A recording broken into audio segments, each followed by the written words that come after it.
오늘은 창조에 이어서 이제 타락에 대한 구성역사적 의미를 살피고자 하는데요. 하나님께서는 직접 손으로 빚으시고 생기를 불어넣으시고 심히 기뻐하시며까지 인간 창조에 대한 기쁘신 뜻과 마음을 드러내셨지 않습니까?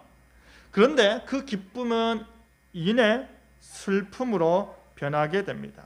단 한 사건을 통해서 일순간에 최악의 상태로 치달았는데요. 그것이 바로 인간의 타락입니다. 그래도 하나님은 은혜를 베푸신다. 그래도 하나님은 은혜를 베푸신다라는 제목으로 말씀을 나눌 때 하나님의 큰 은혜가 있기를 바랍니다. 첫째로 하나님께서 심판하셨다입니다.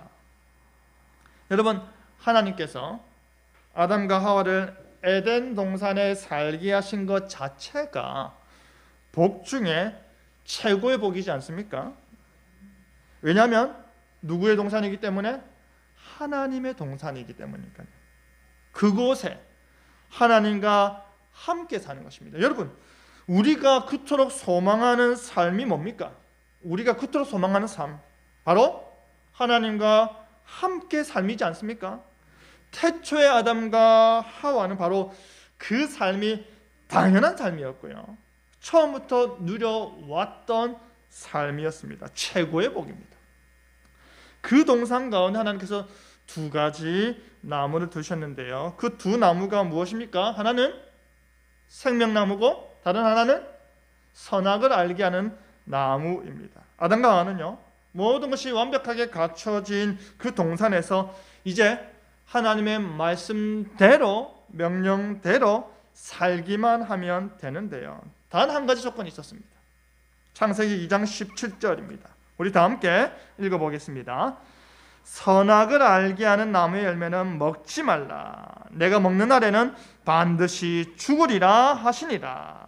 여러분, 그리고 앞선 구절을 보시면 16절을 보면 동산 각종 나무의 열매도 너 마음대로 먹어라 하셨습니다. 하나님께서 모든 걸 주셨습니다.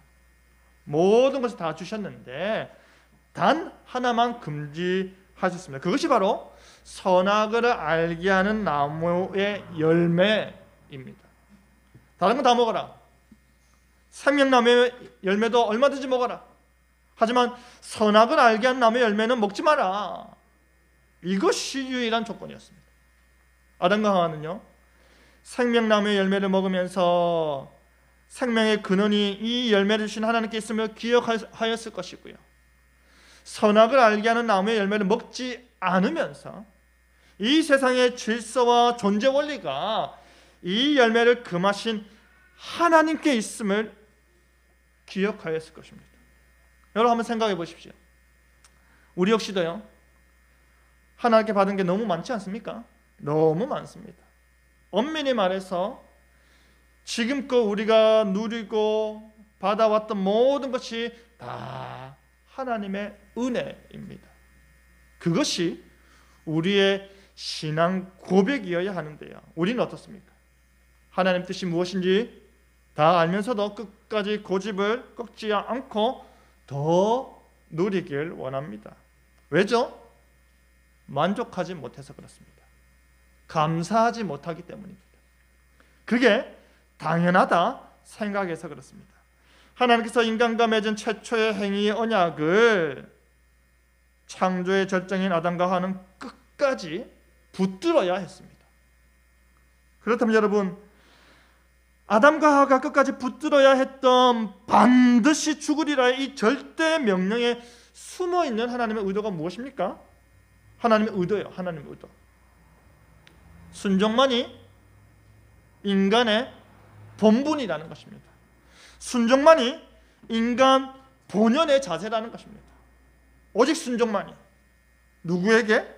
하나님의 형상인 인간에게, 우리에게 나타나야 하는 삶의 결과물이어야 한다라는 것입니다. 그리고 그 순종의 모습을 보일 때 인간에게 주어지는 약속은 뭡니까? 영생입니다. 이제부터 인류 타락의 과정을 조금 세세하게 살펴보고자 합니다. 들짐승 중에 가장 강교하다고 일컬어지는 뱀이 사단이죠.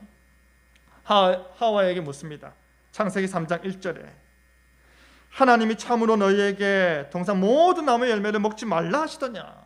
그럼 지금 뱀은요, 하나님의 말씀을 교묘하게 바꿔서 묻고 있습니다.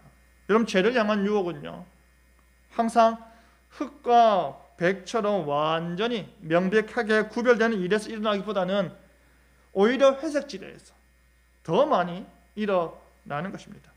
하나님의 말씀에 거짓을 물타서 아담과 하와를 시험하는 것이죠. 더 재미난 부분은요, 지금 뱀이 언약의 하나님을 의미하는 여호와 하나님이라고 부르지 않고 있다는 것입니다. 그저 높으신 분, 저 높으신 분이 너희한테 이렇게 말했느냐라고 의도적으로 하나님을 낮춰서 말하면서 도전하고 있는 것입니다. 그런 강경한 뱀의 질문에 하와의 대답이 뭐였습니까? 언약의 하나님 말씀 그대로였습니다. 선악을 알게 한 나무의 열매는 먹지도 말고 만지지도 말라, 너희가 죽을까 하노라 하셨다 였습니다. 그러자 이제 뱀은 한 단계 더 들어갑니다. 한 단계 더 들어가서 너희가 결코 죽지 아니하리라.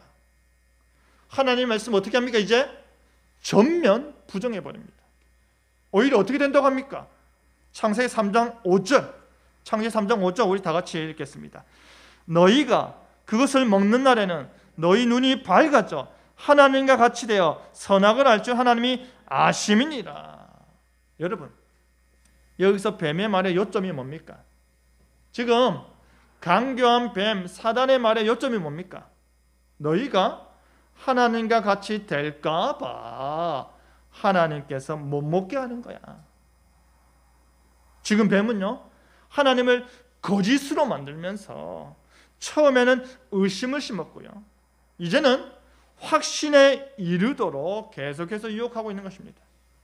그 다음 구절을 보면요, 창세기 3장 6절에 여자가 그 나무를 본즉 먹은직도 하고 보암직도 하고 지혜롭게 할 만큼 탐스럽기도 한 나무인지라 하였습니다. 안 죽는다, 하나님과 같이 된다. 뱀의 이 말을 들은 후에 선악을 알게 한 나무의 열매를 보았을 때 일어난 변화가 뭡니까? 선악과의 모습이 변했습니까? 아닙니다. 누가 변했습니까?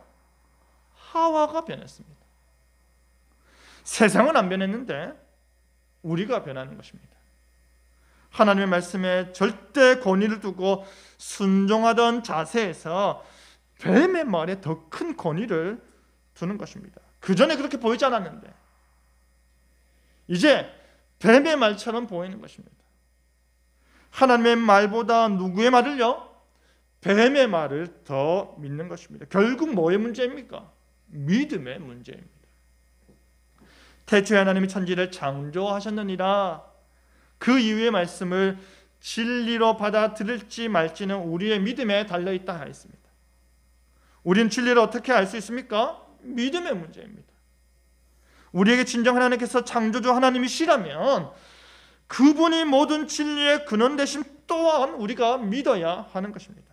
말씀 아래 거하시고 말씀 위에 판단하지 마시기 바랍니다. 하나님이 진리이기 때문입니다.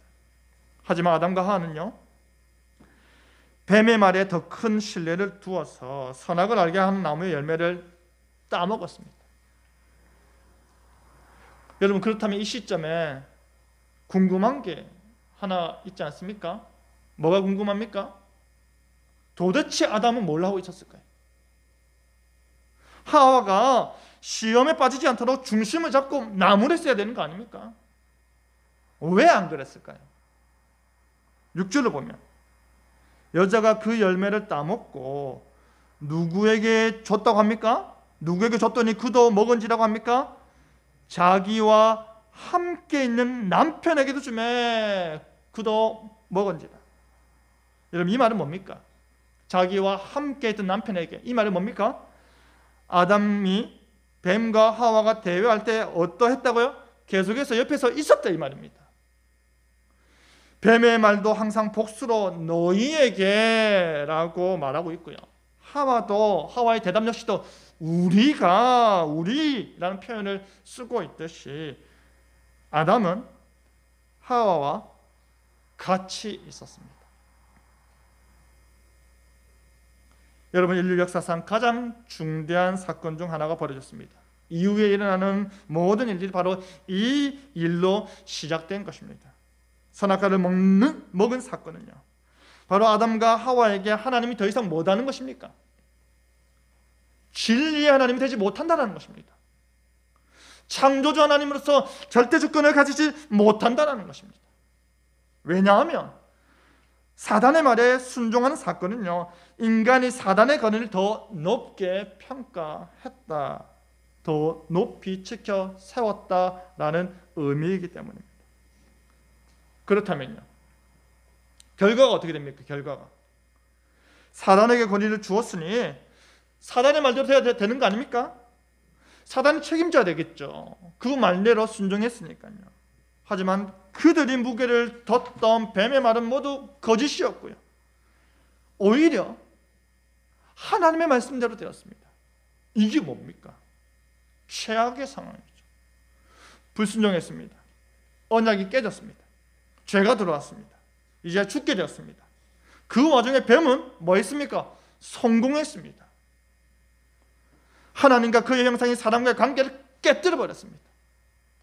뱀은 사람으로 하나님을 신뢰하지 못하도록 했고 그에 대한 책임은 지지 않았습니다. 여러분, 더 고통스러운 게 뭔지 아십니까? 더 고통스러운 거요, 이제 죄인이 된 아담과 하와에게 즉각적으로 나타난 변화입니다. 두 가지인데요, 하나는 수치감입니다. 그들의 눈이 밝아져서 그전까지는 벗었다는 것이 전혀 부끄럽지가 않았는데 이제 부끄러운 것입니다. 수치감을 느껴서 무화과 나무 잎으로 엮어서 가렸습니다. 죄로 인한 첫 번째 변화입니다. 죄를 지으면 부끄러운 것입니다. 그리고 두 번째 변화가 무엇입니까? 바로 공포감입니다. 하나님의 소리를 듣고 여호와 하나님의 낯을 피하여 숨는 것이죠. 죄를 지으면 무섭지 않습니까? 그 전까지는 친근하고 화목하였던 관계가 이제는요, 두렵고 무서운 관계가 되었습니다. 숨는 것만이 그들이 당장 할 수 있는 관계가 되어버렸습니다. 하나님께서 평소와 다른 동산의 모습을 보시고 물으십니다. 내가 어디 있느냐? 그들의 대답이 무엇이었습니까? 3장 10절입니다. 우리 다 함께 읽겠습니다.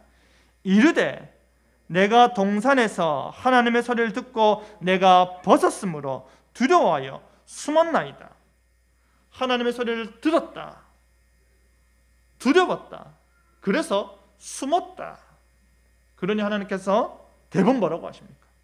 누가 너의 벗었음을 내게 알렸느냐? 누가 알려줬습니까? 누가 알려줬습니까? 아무도 안 알려줬습니다. 스스로 알았습니다. 스스로. 그러니 하나님 입장에서는 너 내가 먹지 말라 명한 그 나무의 열매를 먹었지 하시는 것이죠. 하나님의 이 말씀과 더불어서 이어지는 장면은요, 하나님께서 아담과 하와를 자신의 이제 법정에 불러 세우시는 것입니다. 신문한 이후에 심판하시는데 아담과 하와는 어떻게 반응합니까? 자신의 죄를 인정하기는커녕 상대방에게 덮어씌우는 것입니다. 과간입니다. 아담은 하와 탓하고요, 하와는 뱀 탓하였습니다. 그렇게 남탓하는 그들에게 하나님께서 이제 진노하시는데요, 하나님께서는 바로 뱀을 저주하십니다. 그리고 그 저주 가운데 우리가 익히 알고 있는 최초의 복음이 선포되는데 그것이 바로 오늘 우리가 읽은 창세기 3장 15절입니다. 우리 다 함께 한 번 더 읽겠습니다. 내가 너로 여자와 원수가 되게 하고 내 후손도 여자의 후손과 원수가 되게 하리니 여자의 후손은 내 머리를 상하게 할 것이요 너는 그의 발꿈치를 상하게 할 것이니라. 여자의 후손은 발꿈치를 상하게 되는데 신체의 끝부분, 거기에 해당되는 상처라면요, 뱀의 우선은 어떻게 된답니까? 머리를 상한다. 신체의 가장 중요한 부분, 회복할 수 없는 치명상을 말하는 것입니다. 그런데 여러분, 이게 왜 은혜일까요? 이게 은혜입니다. 근데 이게 왜 은혜입니까? 하나님께서 강압적으로 사람과 뱀의 관계를 원수로 만드셨기 때문입니다. 가까워진 관계, 더 신뢰했던 관계를 멀게, 원수되게 만드셨습니다. 그뿐입니까? 진노 중에라도 하나님께서 긍휼을 베푸고 계시는데요, 그것은 바로 하나님께서 이 말씀을 통해서 여전히 그들의 어떠한 하나님? 언약의 하나님으로 남아 계신다는 것입니다. 그 죄 가운데, 심판 가운데서도 하나님께서 자신이 언약의 하나님으로 그들을 대하고 계시는 것입니다. 창조주 하나님께서 인류 최초의 죽음에 이르는 죄로부터 무엇을 비추십니까? 구원의 빛을 비추고 계시는 것입니다. 바로 예수 그리스도의 십자가 사건을 보여주는 것입니다. 우리는 예수 그리스도를 믿는 믿음으로, 십자가를 관통하는 믿음으로 하나님의 구원 역사를 바라볼 수 있는 것입니다. 예수님의 십자가를 통해서 우리의 원수인 사단은 진멸되고요, 예수님의 십자가를 통해서 하나님과 원수된 우리의 관계는 청산되는 것입니다. 그리고 로마서 16장 20절에 평강의 하나님께서 속히 사단을 너희 발 아래서 상하게 하시리라. 우리 주 예수의 은혜가 너희에게 있을지어다. 이 말씀으로 타락으로의 회복을 확실하게 말씀하시는 것입니다. 사랑하는 주님의 성도 여러분, 지금 창세기 3장에서 뱀이 던진 미끼는요, 권위의 문제였습니다. 인간의 가장 치명적인 죄악은 바로 하나님의 말씀의 권위를 거절하는 것입니다. 부인하는 것입니다. 하나님을 향한 우리의 신앙을 무너뜨리는 유혹은요, 항상 우리 주변 가까이에 있는 거 아시죠? 항상 깨어 있으시기 바랍니다. 하나님의 말씀과 누군가의 말을 저울질하지 마시기 바랍니다. 하나님의 권위에 대한 믿음이 의심될 때, 유혹과 시험이 거세게 밀어닥쳐서 하나님에 대한 나의 믿음이 흔들릴 때 항상 하나님이 옳습니다. 항상 하나님 진리입니다. 더더욱 외치시길 바랍니다. 혹여나 여러분이 하나님을 슬프게 하는 선택을 했다면 남 탓하거나 주변 탓하거나 하나님 탓하지 마시고 그 선택에 대한 책임은 오롯이 여러분이 져야 함을 기억하시기 바랍니다. 다만 하나님을 슬프게 하지 않도록, 하나님의 마음을 찢어지게 하지 않도록 최선을 다하는 여러분 되기를 바랍니다.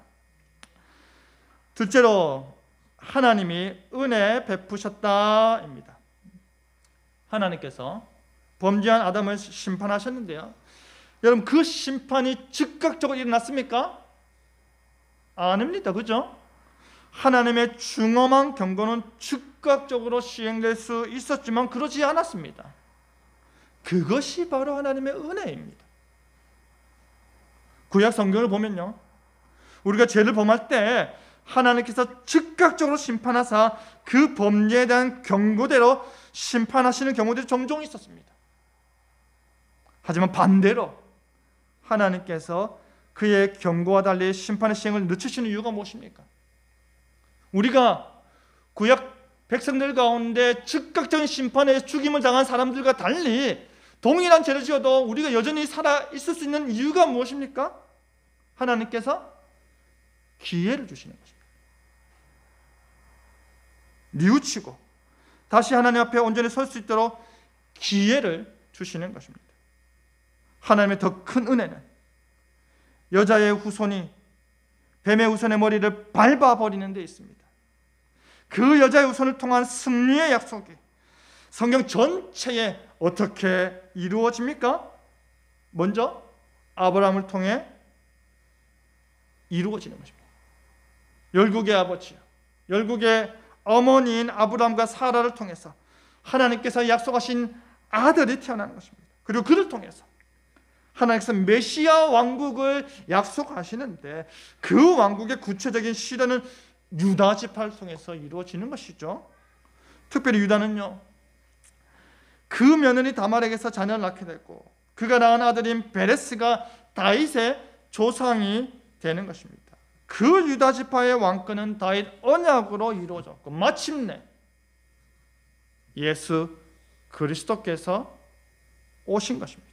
그러니 마태복음에서 예수님의 복음 이야기하면서 그 첫마디를 아브라함과 다윗의 자손 예수 그리스도의 계보라라고 선포하는 것입니다.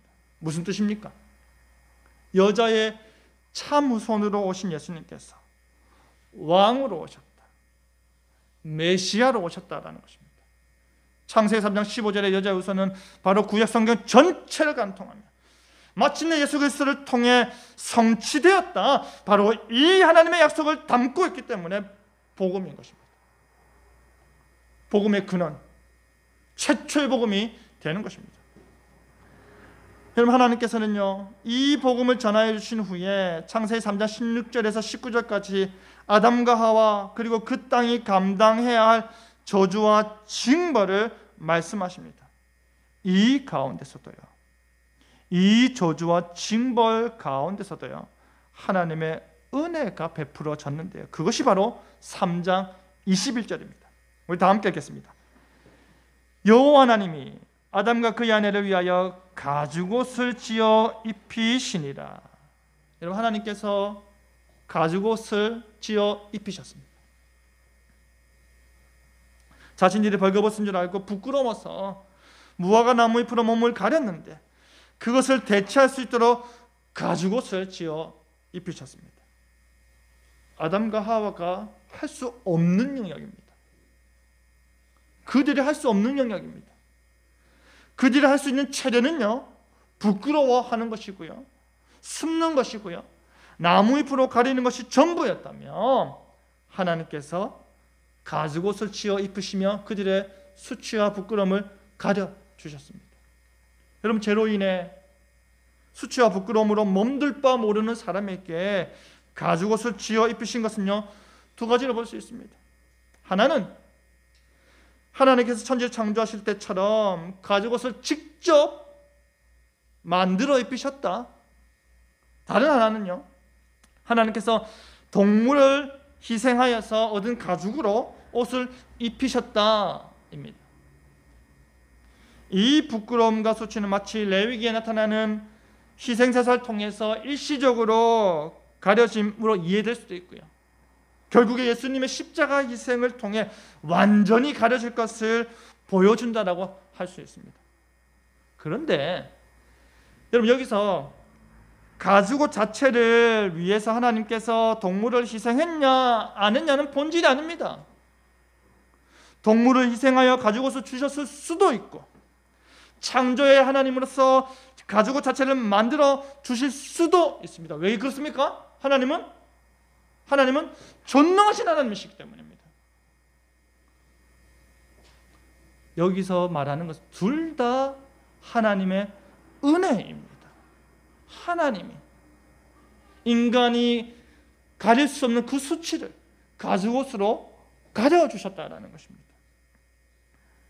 하나님께서 은혜의 옷을 덧입히셨다, 그것이 핵심이라는 말입니다. 하나님께서 그들의 부끄러움을 가리셨다. 그들을 향한 하나님의 긍휼의 마음, 자비의 마음, 용서의 마음을 보여주시는 것입니다. 그것이 하나님의 은혜이지 않습니까? 여러분, 근데 여기서 하나님의 은혜가 끝나지 않습니다. 22절을 보시면 하나님께서 염려하십니다. 걱정하십니다. 22절 읽어드리겠습니다. 여호와 하나님이 이르시되 보라, 이 사람이 선악을 아는 일에 우리 중 하나와 같이 되었으니 그가 그의 손을 들어 생명나무 열매도 따먹고 영생할까 하노라 하시고. 그럼 지금 삼위 하나님께서 뭐하고 계십니까? 뭐하고 계시죠? 서로 의논하고 계십니다. 선악을 아는 일이 뭐라고 했습니까? 선악을 아는 일이 뭐죠? 무엇이 선이고 무엇이 악인지, 무엇이 선이고 무엇이 악인지 정하고 판단하는 일입니다. 그런데 우리 중 하나 같이 되었다는 말은요, 타락한 아담과 하와가 하나님처럼 절대적으로 선과 악을 완전히 구별하여 아는 존재가 되었다는 말입니까? 아닙니다. 인간의 경솔함, 어리석음, 그럼에도 불구하고 교만하고 악함에 대한 하나님의 한탄하는 소리입니다. 옳고 그름에 대한 기준은 오직 하나님만이 가지시는데 그것을 거부하고 그 권위를 부정하고 자신들이 옳고 그름을 정하고자 하는 그 교만한 행위를 가리켜서 선악을 아는 일에 우리 중 하나같이 되었다라는 말인 것입니다. 여러분, 그러면서 하나님께서 염려하신 것이 무엇입니까? 생명나무 열매도 따먹고 영생하여서 영원한 악한 존재, 생명나무 열매까지 따먹어서 영원한 악한 존재, 교만한 존재가 되는 것입니다. 그 죄악을 막기 위해서 하나님께서 행하신 일은 무엇입니까? 24절 다 같이 읽겠습니다. 이같이 하나님이 그 사람을 쫓아내시고 에덴 동산 동쪽에 그룹들과 두루 도는 불칼을 두어 생명나무의 길을 지키게 하시니라. 하나는요, 24절에 에덴 동산에서 어떻게 하는 겁니까? 내보내는 것입니다. 하나는 내보내는 것입니다. 에덴 동산에 생명나무 열매가 있으니 그 땅에서 쫓아내버리는 것입니다. 다른 하나는 그룹들과 두루 도는 불칼을 두어서 생명나무에 이르는 그 길을 지키게 하는 것입니다. 더 큰 죄악을 향한 그 길을 완전히 차단해버리는 것입니다. 여러분, 하나님께서 얼마나 걱정하시고 염려하고 계신지 그 마음이 보이십니까? 그 마음이 은혜입니다. 여러분, 죄로 말미암아 타락한 인간에게 주어진 가장 큰 비참함이 무엇입니까? 가장 큰 비참함, 가장 큰 징벌, 죽음 자체가 의미하는 바가 뭐죠? 하나님과의 관계 단절입니다. 하나님과의 관계가 끊어지는 것입니다. 타락의 결과, 뱀과 여자와 남자 그리고 온 땅까지도 저주를 받은 가운데 가장 큰 저주는 하나님과의 관계가 끊어져서 그 하나님과 함께 할 수 있는 그 낙원에서 쫓겨나는 것입니다. 낙원을 상실하는 것. 여러분, 진정한 의미에서 산다는 것은요, 하나님과 교제하면서 하나님과 친밀한 관계 가운데 사는 것이죠. 그러나 영생하신 하나님과의 관계가 완전히 깨어져 버린 것입니다. 더 이상 하나님은 인자하신 하나님이 아니라 무서운 하나님이 되어버렸습니다. 더 이상 자신들이 자유로운 영혼이 아니라 수치스럽고 부끄러운 존재가 되었습니다. 더 이상 그들은 하나님과 함께 할 수 없게 되었습니다. 죄 때문입니다. 죽음의 몸이 되었기 때문입니다. 죄 때문에 의로우신 하나님과 함께 할 수 없습니다. 죄 때문에 죽음의 몸이 되었기 때문에 영생하시는 하나님과 함께 할 수 없습니다. 뿐만 아니라 하나님으로부터도 쫓겨났습니다. 그럼에도 불구하고 하나님께서 다시금 그들을 하나님의 동산에 거할 수 있도록 구원 사역을 진행해 나가시는 것입니다. 그것이 하나님의 깊고 오묘한 복음의 은혜이지 않습니까? 마침내 우리는요 에덴 동산으로 돌아가게 될 것입니다. 하나님의 동산에서 태초의 관계로 우리 역시도 지내게 될 것입니다. 예수님으로 말미암아 하나님과 함께하는 저 천국이 약속되어 있습니다. 그 모습이 바로 성경에 나타나는데요, 어디에 나타나는지 아십니까? 요한계시록 22장 1절에서 5절입니다. 그것은 하나님 나라는, 태초의 에덴 동산은, 우리가 하나님과 함께할 그곳은 수정같이 맑은 생명수의 강이 하나님과 및 어린 양의 보좌로부터 흘러내립니다. 강자 위에 생명나무가 있다고 합니다. 12가지 열매를 맺는데 달마다 그 열매를 맺고 그 나무 잎사귀들은 만국을 치료하기 위하여 있다고 합니다. 뭡니까? 에덴 동산 아닙니까? 다시 저주가 없습니다. 다시 밤이 없습니다. 하나님의 빛이 영원토록 비추임 되어서 하나님의 나라 백성들이 세세토록 왕노릇하게 되는 것입니다. 태초의 아담과 하와의 모습으로 완전히 회복되는 것입니다. 사랑하는 주남교회 성도 여러분, 죄가 더한 곳에 은혜가 넘칩니다. 하나님께서는 인간으로 하여금 더 큰 죄를 범하지 않도록 지켜 보호하시는 것입니다. 이것이 진정 은혜입니다. 이것이 택함받은 자가 누리고 있는 하나님의 크신 사랑입니다. 시험과 유혹이 아무리 거세게 몰아붙인다 하더라도 더 큰 죄에 빠지지 않도록 보호하시고 회개할 시간 주시는 것입니다. 그 큰 은혜가 복음을 통해 계시되었습니다. 그 큰 은혜가 복음을 통해 성취되었습니다. 그 큰 은혜가 지금 우리에게 주어지고 있음이 진정 하나님의 은혜임을 아는 여러분 되기를 바랍니다. 말씀 맺겠습니다. 우리 사랑하는 주남교회 성도 여러분, 진정한 여자의 우선으로 오신 예수님을 통해서 회복의 역사는 일어났음을 믿으시기 바랍니다. 그리스도의 십자가 죽음으로 말미암아 하나님과 우리 사이를 가로막고 있던 모든 죄의 문제가 해결되었습니다. 우리는 이미 영적으로 하나님의 동산인 에덴 동산을 거닐 자격을 획득하였습니다. 예수님 때문입니다. 오직 하나님의 은혜입니다. 실제 우리는 하나님 나라를 가기까지 하나님께서 베풀어 주신 가죽옷을 입고서 그의 보호하심 아래 사는 것입니다. 아주 가까운 곳에서 유혹이 오고 시험이 오고 믿음이 흔들릴 수 있습니다. 그게 현실입니다. 그게 우리 삶입니다. 그래도 하나님께서는 우리에게 은혜를 베푸십니다. 그래도 하나님께서는 우리에게 구원을 베푸십니다. 이 모든 복음의 은혜에 감사하며 찬송하는 저와 여러분 되기를 간절히 바랍니다. 아멘.